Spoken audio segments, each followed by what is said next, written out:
Pitch ঢালা চওড়া হাইওয়েটা এই জায়গাটাতে এসে সামান্য বাঁক নিয়েছে। সদর শহর থেকে মালবাহী বড় বড় ট্রাকগুলো দিন রাত এই রাস্তা দিয়েই দূরের ভিন রাজ্যে বা অন্য শহরে পাড়ি দেয়। এই ব্যস্ত হাইওয়ের গা থেকেই একটা লালচে সুরকির রাস্তা সাপের মতো এঁকে বেঁকে নেমে গেছে বেশ কয়েক মাইল ভেতরের এক ছিমছাম গ্রামের দিকে। আজ সকাল থেকেই আকাশের মুখ ভার ছিল, আর সন্ধে নামতে শুরু হয়েছে শ্রাবণের মুষলধারে বৃষ্টি। চারপাশটা যেন একটা নিশ্ছিদ্র ধূসর চাদরে ঢেকে গেছে। এই মোড় থেকে সুরকির রাস্তা ধরে প্রায় 400 মিটার দূরে গেলেই অন্ধকারের বুক চিড়ে দাঁড়িয়ে থাকতে দেখা যায় একটা বিশাল কালো কাঠামো, একটি আধুনিক হিমঘর বা কোল্ড স্টোরেজ। একটা সময় এই হিমঘরের প্রকাণ্ড কম্প্রেসারের একটানা যান্ত্রিক গঙ্গানি পুরো এলাকাটাকে কাঁপিয়ে রাখত, কিন্তু আজ সেটা নিস্তব্ধ, বন্ধ, পরিত্যক্ত এক মৃত দৈত্যের মতো দাঁড়িয়ে আছে বৃষ্টির ঝাপটায়। ঠিক তার উল্টো দিকে সুরকির রাস্তার মুখেই একটা পুরনো ডালপালা মেলা বিশাল বটগাছ। সেই গাছেরই পাতা চুঁইয়ে পড়া বৃষ্টির জলের আড়ালে মাথা গুঁজে আছে হারান কাকুর তেলে ভাজার দোকানটা। গ্রামের মানুষজন কাজ থেকে ফেরার পথে কিংবা অলস বিকেলে এই হারান কাকুর দোকানেই এসে ভিড় জমায়। গরম চপের সাথে চলে গ্রামের নানান খবর আর আড্ডা। কিন্তু আজকের এই দুর্যোগের রাতে দোকানের ঝাঁপ অর্ধেক নামানো, ভেতরে টিমটিম করে জ্বলছে একটা হলদেটে বাল্ব। সেই মায়াবী আলোয় দেখা যাচ্ছে জনা তিনেক মানুষ উনুনের আঁচে গা সেঁকে আড্ডা দিচ্ছে। গ্রামের প্রাইমারি স্কুলের মাস্টার মশাই ভবতোষবাবু, পঞ্চায়েতের মেম্বার সুধীর, আর এক লরি ড্রাইভার। এই ড্রাইভার কোথায় যেন মাল ডেলিভারি করে ফেরার পথে এখানে দাঁড়িয়েছে। হাতে মাটির ভাঁড়ে গরম চা নিয়ে ভবতোষ মাস্টার মশাই লরি ড্রাইভারের দিকে তাকিয়ে জিজ্ঞেস করলেন, তা ভাই, আসা হচ্ছে কোথা থেকে? এই দুর্যোগের রাতে তো রাস্তায় লরি চালানোই দায়। ড্রাইভার লোকটা বেশ তাগড়াই, মুখে কাঁচা পাকা দাড়ি, চায়ের ভাঁড়ে একটা লম্বা চুমুক দিয়ে সে বলল, আর বলবেন না মাস্টারমশাই, সেই দূরের কারখানা থেকে মাল খালাস করে ফিরছি। একে তো এই ভারী বৃষ্টি, তার উপর রাস্তার যে অবস্থা, খানাখন্দে চাকা বসে যাওয়ার জোগাড়। ভাবলাম এমন অন্ধের মতো গাড়ি চালানো হচ্ছে, হারান্দার ওই দোকানে একটু জিরিয়ে নি। এর আগেও তো এদিক দিয়ে যাওয়ার সময় কয়েকবার থেমেছি এখানে। ভালোই করেছো। তা যখন এই পথে যাতায়াত আছেই, কখনো সময় করে আমাদের গ্রামের একেবারে ভেতরে এসো। আমাদের ওইখানটায় একটা বিশাল বড় দিঘি আছে।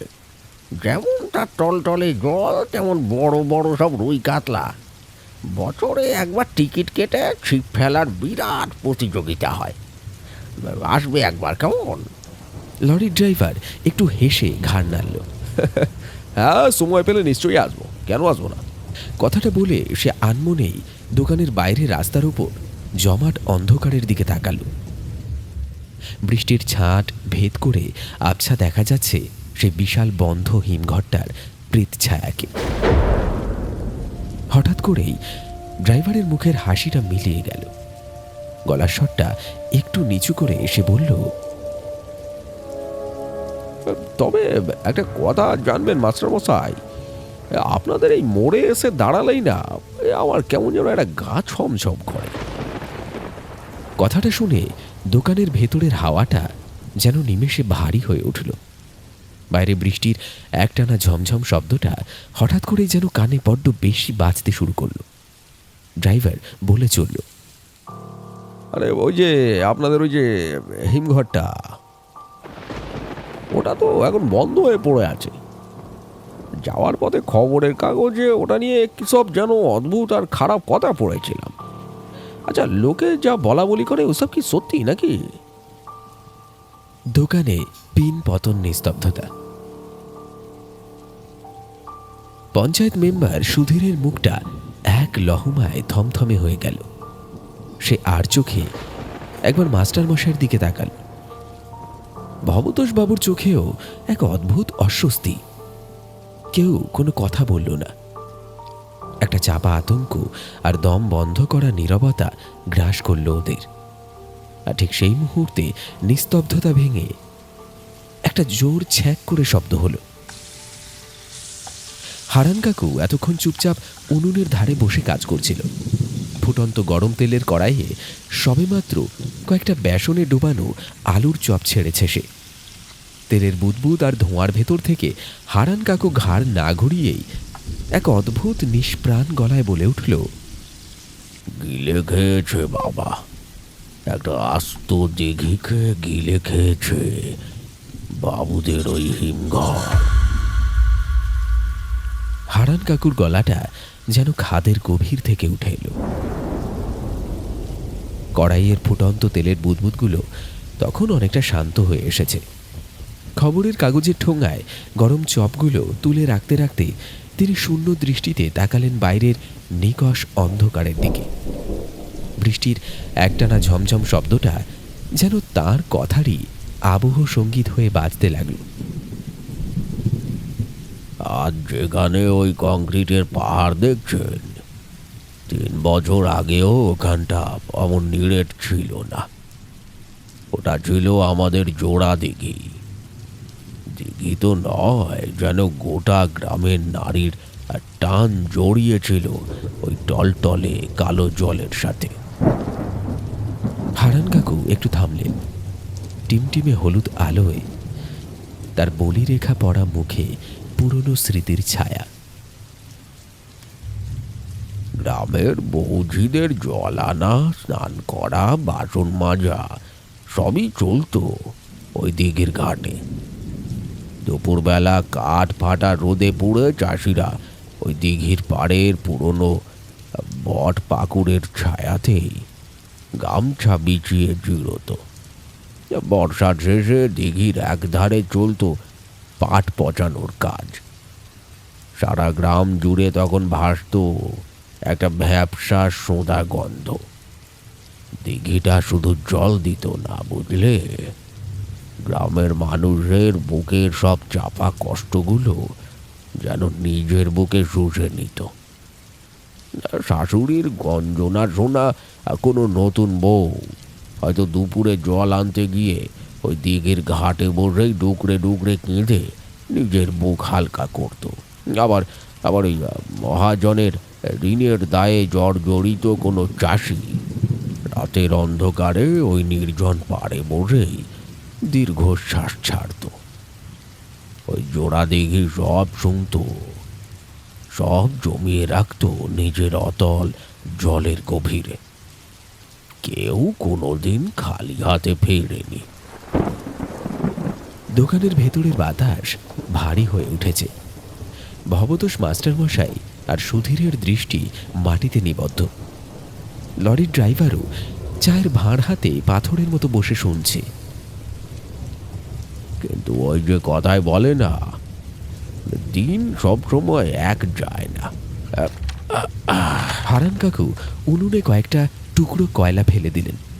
তারপর বললেন, বছর 8 আগের কথা। হঠাৎ করেই দিঘিটার রূপ বদলাতে শুরু করলো।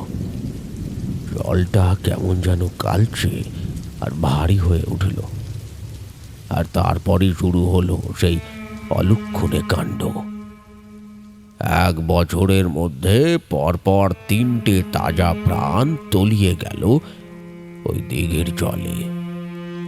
কেউ বলল পা পিছলে পড়েছে, কেউ বলল ইচ্ছে করে ঝাঁপ দিয়েছে। কিন্তু আশ্চর্যের বিষয় কি জানেন, সবার লাশ ভাসল ওই একই জায়গায়, দিঘির ঠিক মাঝখানটায়, যেখানে জলের রং সবচেয়ে কালো।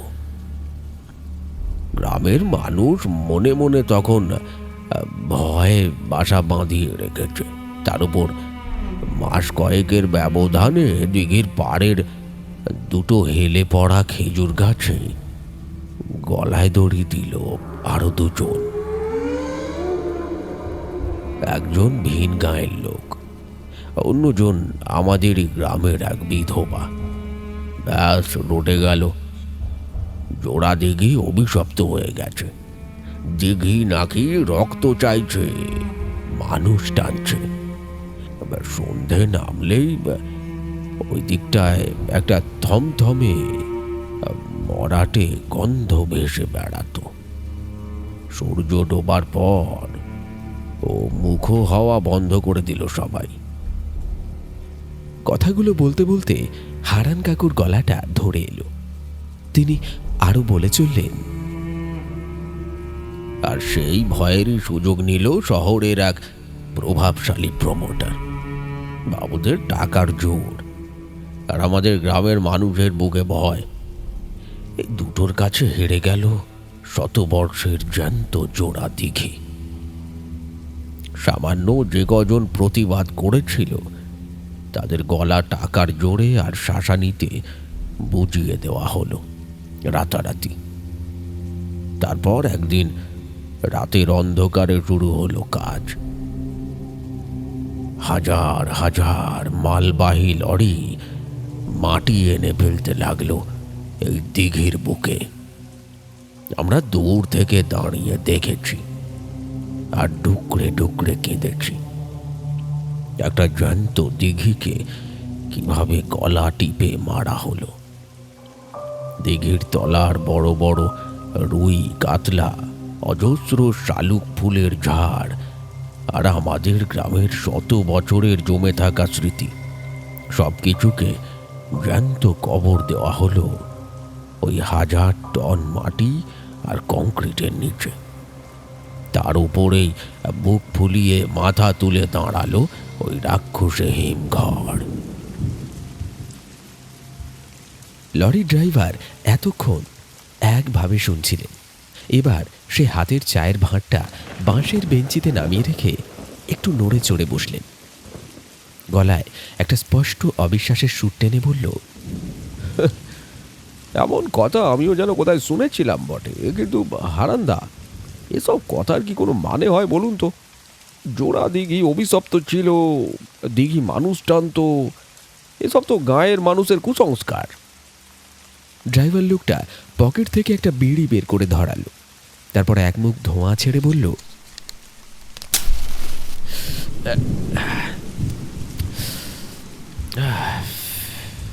যারা মরেছে তারা নিশ্চয়ই নিজেদের কোনো জ্বালায় বা অবসাদে ভুগে মরেছে। তাদের মৃত্যুর কারণ ছিল আলাদা। মরার জন্য ওই জায়গাটা বেছে নেওয়ার পেছনে তো অন্য কোনো কারণও থাকতে পারে। জায়গাটা একদম গ্রামের এক প্রান্তে নির্জনে, তা সচরাচর কেউ একটা যায় না। রাতের অন্ধকারে তো আলোর ব্যবস্থাও ছিল না তখন বোধ হয়, তাই ফাঁকা আর অন্ধকার জায়গা পেয়ে আত্মঘাতী হয়েছে মানুষগুলো। এর মধ্যে ভূত প্রেত বা অভিশাপের কি আছে? প্রমোটার তো স্রেফ একটা ফাঁকা জমির সদ্ব্যবহার করেছে। ড্রাইভারের এই নেহাতি যুক্তিবাদী আর কেজো কথায় মাস্টারমশাই বা পঞ্চায়েতের মেম্বার কেউ কোনো উত্তর দিলেন না। শুধু উনুনের লালচে আঁচে হারান কাকুর মুখটা যেন আরও একটু ম্লান দেখালো। বাইরে একটানা বৃষ্টির ঝমঝম শব্দ আর দমকা হাওয়ার শব্দের সাথে মিশে গিয়ে হারান কাকুর বুক চিরে বেরিয়ে এলো একটা ভারী দীর্ঘশ্বাস। ওইদিকে উনুনের গনগনে আঁচটা ক্রমশ নিভে আসছে। দোকানের ভেতরের টিমটিমে হলুদ আলো আর বাইরের ঘুটঘুটে অন্ধকারের মাঝখানে বসে হারান কাকুর মুখের রেখাগুলো যেন আরো তীক্ষ্ণ, আরো রহস্যময় দেখাচ্ছে। বাইরে বাতাসের বেগ বাড়ছে, বৃষ্টির ছাঁট এসে ভিজিয়ে দিচ্ছে ঝাঁপ খোলা দিকের মাটি। হারান কাকু নিস্তব্ধতা ভেঙে আবার বলতে শুরু করলেন, দিঘিটা মরে গেল ঠিকই, কিন্তু ওর ভেতর জমে থাকা গ্রামের মানুষের ওই চাপা কান্না, কষ্ট আর গোপন পাপগুলো তো আর বের হতে পারল না। 1000 টন মাটির চাপে সেগুলো ওই কংক্রিটের নিচে হিমঘরের হাড় কাঁপানো ঠান্ডায় জমে একেবারে বরফ হতে শুরু করলো। ভবতোষ মাস্টারমশাইয়ের হাতের চায়ের ভাঁড়টা সামান্য কাঁপল। পঞ্চায়েত মেম্বার সুধীর একদম পাথরের মূর্তির মতো বসে আছে। তার চোখে মুখে এক অবর্ণনীয় অস্বস্তি। আসল সমস্যাটা শুরু হলো বছর তিনেক আগে, আলুর মরশুমে, যখন ওই রাক্ষসে হিমঘর থেকে বস্তা বস্তা আলু বের করে এদিক ওদিক বাজারে বিক্রি হতে লাগলো। তখন এক অদ্ভুত আর ভয়ঙ্কর কাণ্ড ঘটতে শুরু করলো। শুনলে হয়তো কেউ সহজে বিশ্বাস করবে না, এটাই স্বাভাবিক, কিন্তু সত্যি বলছি, যে বাড়িতে ওই হিমঘরের আলু রান্না হতে লাগলো, সেই বাড়ির মানুষগুলো কেমন যেন অদ্ভুত আচরণ শুরু করলো। লরির ড্রাইভার ভুরু কুঁচকে তাকাতে হারান কাকু একটা দীর্ঘশ্বাস ফেলে বললেন,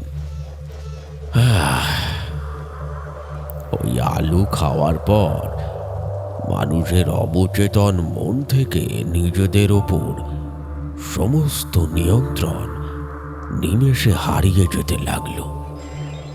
মানুষগুলো তাদের জীবনের সবচেয়ে গোপন আর সবচেয়ে জঘন্য আর নোংরা পাপের কথাগুলো আপন মনে গড় গড় করে বলতে লাগলো। সেই বাড়ির মানুষগুলো কেমন যেন একটা অদ্ভুত আচরণ শুরু করলো।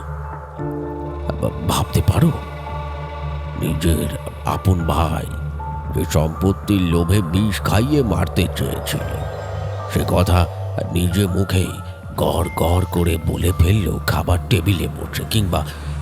কিংবা ধরো কোনো স্বামী তার স্ত্রীর মুখের ওপর অবলীলায় স্বীকার করে বসলো তার পুরনো কোনো খুনের কথা, যা সে বছরের পর বছর নিজের বুকে সযত্নে লুকিয়ে রেখেছিল। এমন সময় বাইরে হঠাৎ একটা তীব্র বাজ পড়ল, আর আলোয় এক মুহূর্তের জন্য উদ্ভাসিত হয়ে উঠল হিমঘরের কালো দৈত্যাকার অবয়বটা। যে গোপন কথাগুলো মানুষ আজীবন প্রাণ দিয়ে লুকিয়ে রাখে, ওই হিমঘরের আলু খেলেই সেই সত্যিগুলো বিষাক্ত সাপের মতো মানুষের মুখ দিয়ে বেরিয়ে আসতে লাগলো। সারা গ্রাম জুড়ে যেন এক মহামারীর মতো সত্যি বলা রোগ ছড়িয়ে পড়ল। কত সাজানো সংসার ভেঙে টুকরো টুকরো হয়ে গেল, ভাইয়ে ভাইয়ে খুনোখুনি শুরু হয়ে গেল, তার কোনো হিসেব নেই। শহরের খবরের কাগজেও বেরিয়েছিল এ খবর। বাবুরা অবশ্য লিখেছিল কি সব ম্যাস হিস্টোরিয়া নাকি যেন, কিন্তু আমরা তো জানি জোড়া দিঘি আসলে প্রতিশোধ নিচ্ছিল।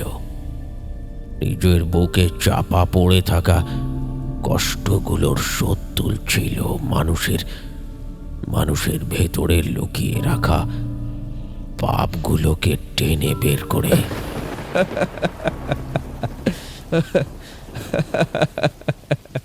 কথাটা শেষ হতেই লরির ড্রাইভার হঠাৎ শব্দ করে হেসে উঠল। হাসিটা এই থমথমে পরিবেশের সাথে বড্ড বেমানান। বাহ, এ তো ভারী মজার কথা শোনালেন হারান্দা। মদ বা নেশা ভাঙ করলে মানুষের পেটের কথা মুখে চলে আসে, সে তো আকসারই দেখা যায়, কিন্তু ওই হিমঘরের আলু খেলেই যে পেটের গোপন সত্যি সব গড় গড় করে বেরিয়ে আসবে, এ তো স্রেফ গাঁজাখুরি গপ্প। চট করে কেউ বিশ্বাস করবে বলে তো মনে হয় না। নেশা করলে তবু একটা কথা ছিল, তা বলে আলু খেয়ে। হারান কাকু একটু রাগলেন না। তার মরাটে নিষ্প্রাণ চোখ দুটো সোজা গিয়ে বিঁধল ড্রাইভারের চোখে। একটা অদ্ভুত শান্ত কিন্তু বরফের মতো ঠান্ডা গলায় তিনি বললেন, প্রথমটায় কেউই তোমার মতো মানতে চায়নি। সবাই ভেবেছিল এসব গাঁদিয়ে ওঠা রটনা, কিন্তু ওই প্রমোটারের দশা যেদিন নিজের চোখে দেখলাম, তারপর থেকে চারিদিকে এমন আতঙ্ক ছড়ালো যে মানুষের রক্ত জল হয়ে গেল। কথাটা শুনে লরির ড্রাইভারের মুখের হাসিটা নিমেষে মিলিয়ে গেল। হাতের আধ পোড়া বিড়িটা কখন যে নিভে গেছে সে খেয়ালও নেই তার। গলার কাছের শুকিয়ে যাওয়া থুতুটা একবার গিলে সে একটু সামনের দিকে ঝুঁকে এসে রুদ্ধশ্বাসে জিজ্ঞেস করল, কেন, প্রমোটারের আবার কি হলো? দোকানের ভেতরটা এমনিতেই থমথমে হয়েছিল, তার উপর হারান কাকু একটা রহস্যময় কণ্ঠে নিভু নিভু হলদে আলোয়, যেন তার মুখটা এক প্রাচীন ভাস্কর্যের মতো কঠিন আর ছায়াময়, সেই মুখে বলতে লাগলেন, একদিন সকালে দেখা গেল ওই প্রমোটারের নীল হয়ে যাওয়া মরাটা পড়ে আছে হিমঘরের একদম ভেতরের একটা শুকনো চেম্বারে। মাইনাস তাপমাত্রায় লোকটার শরীরটা তখন পুরো জমে পাথর। কিন্তু আসল ভয়ঙ্কর ব্যাপার সেটা নয়। ভয়ঙ্কর ব্যাপারটা জানা গেল যখন পুলিশ বডি নিয়ে গিয়ে ডাক্তার দিয়ে তার পেট চিরল। সেই রিপোর্ট শুনে খোদ পুলিশেরও হাত পা ঠান্ডা হয়ে গিয়েছিল। ডাক্তার দেখেছিল লোকটার ফুসফুস ভর্তি ঘুটঘুটে ঘোলা জল, আর পাকস্থলীর ভেতরে ঠিক ঠিক করছে পাঁক আর কাদামাটি, আর গলার নলিতে শক্ত হয়ে আটকে আছে আধ পচা শালুক ফুল। একবার ভাবুন তো দেখিনি, একটা সম্পূর্ণ শুকনো বরফ ঠান্ডা ঘরের মধ্যে দাঁড়িয়ে লোকটা জলে ডুবে মারা গেছে। গ্রামের মানুষ সেই দিনই বুঝেছিল ওই অভিশপ্ত জোড়া দিঘির প্রেতেরাই লোকটার টুঁটি চেপে ধরে নিজেদের বুকে টেনে নিয়েছিল।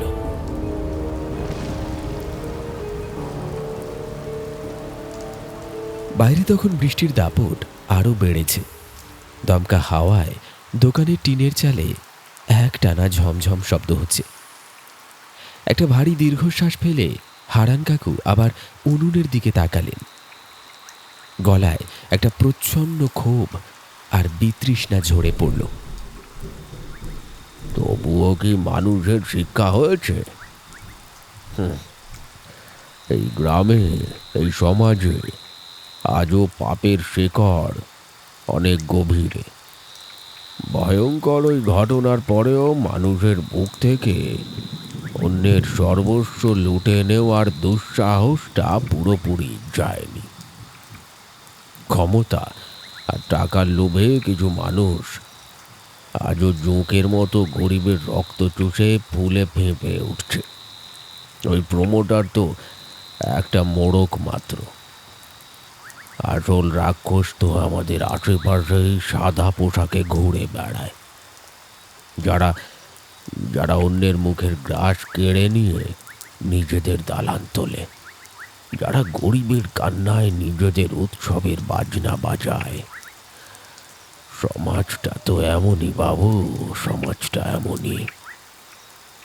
একদল মানুষের হাড়গোড় পিষে তাদের রক্ত নিংড়ে আরেক দল মানুষের সিংহাসন তৈরি হয়। আজও চলছে সেই একই নোংরা খেলা, শুধু পদ্ধতিটা বদলেছে। কথাগুলো যেন চাবুকের মতো আছড়ে পড়ল দোকানের ভেতরের স্যাঁতস্যাঁতে বাতাসে। একটা অদ্ভুত অস্বস্তিকর পিনপতন নীরবতা গ্রাস করল সবাইকে। বাইরের একটানা বৃষ্টির শব্দের মাঝখান দিয়ে হঠাৎ একটা হাড় হিম করা শব্দ ভেসে এল।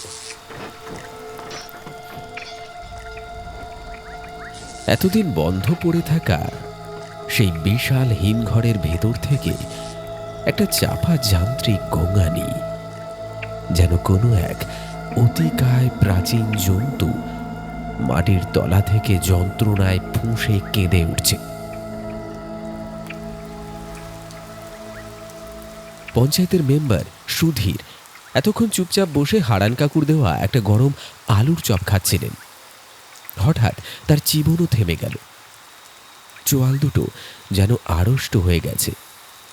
চোখের মণি দুটো অস্বাভাবিকভাবে বড় হয়ে ঠিকরে বেরিয়ে আসতে চাইছে। কপালের পাশ দিয়ে বিন্দু বিন্দু ঘাম জমতে শুরু করেছে।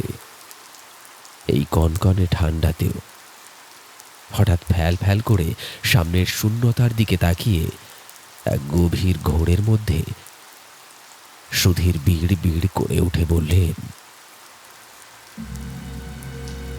জানিস হারান, গত বছর প্রাইমারি স্কুলের ফান্ডের ওই 3 লক্ষ টাকা আমি আমি একাই চুরি করেছিলাম। সুধীরের গলাটা এবার অদ্ভুতভাবে কেঁপে উঠল। কাল রাতে ওই টাকা নিয়ে ঝগড়া হওয়ায় আমার আমার বউকে আমি নিজের হাতে গলা টিপে। কথাটা শেষ হওয়ার আগেই একটা বীভৎস আতঙ্কে মাস্টার মশাই আর লরির ড্রাইভার প্রায় ছিটকে বেঞ্চ থেকে উঠে দাঁড়ালেন। তাদের মুখ ফ্যাকাশে, চোখে অবিশ্বাসের ঘোর।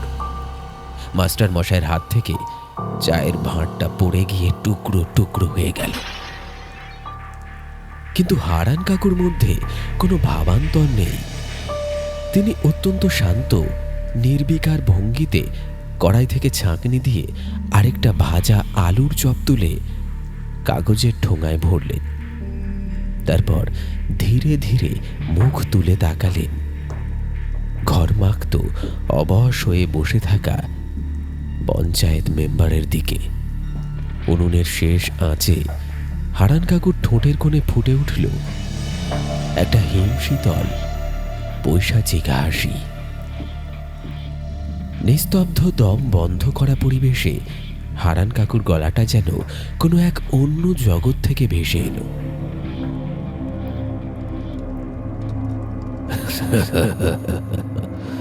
আমি জানতাম মেম্বার বাবু, আপনার কীর্তির কথা আমি সব জানতাম। তাই তো আজকের এই আলুর চপগুলো ওই হিমঘরের পুরনো আলু দিয়েই ভাজলাম।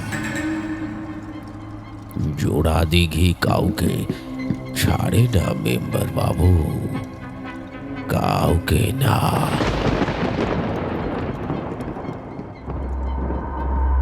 বাইরে তখন আরো একটা বাজ পড়ল, কান ফাটানোর শব্দে।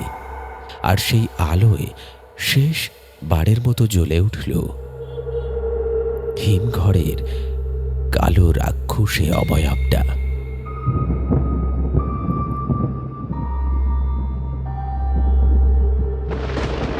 শুনলেন শতরূপা ঘোষ বিরচিত গ্রাম বাংলার ভূতের গল্প বর্ষা রাতে তেলে ভাজার দোকানে। আমাদের আজকের নিবেদন আপনার কেমন লেগেছে সে বিষয়ে মতামত অবশ্যই জানাতে ভুলবেন না, এবং ভালো লাগলে লাইক কমেন্ট শেয়ার করে চ্যানেলটি সাবস্ক্রাইব করুন যদি এখনো পর্যন্ত সাবস্ক্রাইব না করে থাকেন।